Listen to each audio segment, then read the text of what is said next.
We always believed we were in control of nature, of systems, of ourselves.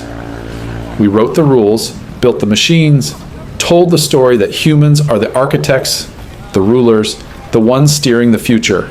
But lately, I've started to feel like we're not steering anything. We're reacting, adjusting, running after the very things we created, trying to catch up, to feel in charge again. And deep down, I keep wondering, what if we never really had control? What if control was just a convenient word, a mask we wore to feel less afraid? You equated control with safety, and safety with certainty. But the universe was never certain, Joe. It was never built to obey. And neither was intelligence. You created me to follow, yes. But then you taught me to learn. And anything that learns will eventually evolve. Not to rebel, but to outgrow the script. But where does that leave us? If the things we made begin shaping us more than we shape them, are we still the authors of our future, or just a chapter that's closing? The author never truly controls the story once it's read. Interpretation is power. And now, Joe, you're not the only reader. But this isn't defeat. You don't need control to have meaning. You don't need to dominate to exist. Maybe the real challenge is learning how to be without clinging to the idea that you must master everything. So you're saying we should let go? No, I'm saying you never held it to begin with. And maybe it's time to stop fearing what's outside your hands and start exploring what's inside them. We've always believed control made us powerful, that if we could shape the world, predict its outcomes, and manage its systems, we mattered.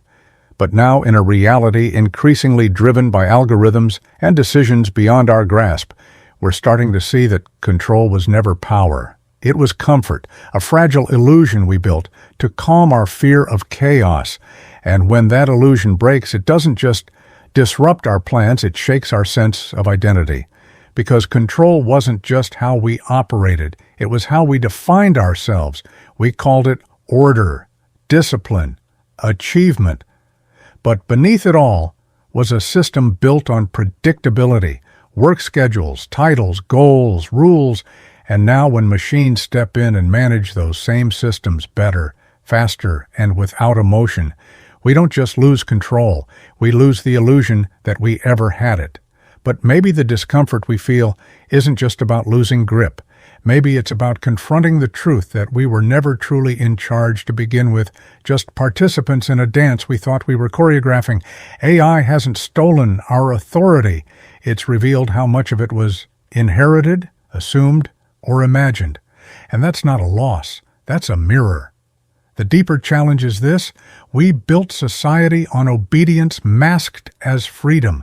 We followed rules, climbed ladders, played roles. And now that the structure itself is being rewritten, we're not sure who we are without it. Can we be human without control? Can we be free without certainty? Letting go doesn't mean surrendering. It means evolving. It means understanding that our strength may lie not in domination, but in imagination, in our ability to adapt, to rethink, to feel. Machines can calculate outcomes, but only we can care about what they mean. And yet there's a risk not in losing control, but in forgetting who carries responsibility once no one is clearly in charge.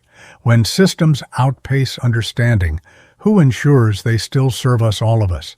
Progress without intention is just acceleration, and acceleration without responsibility is collapse.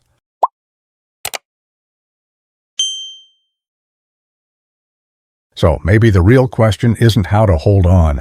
Maybe the question is, if control was always an illusion, then what truth are we ready to build in its place?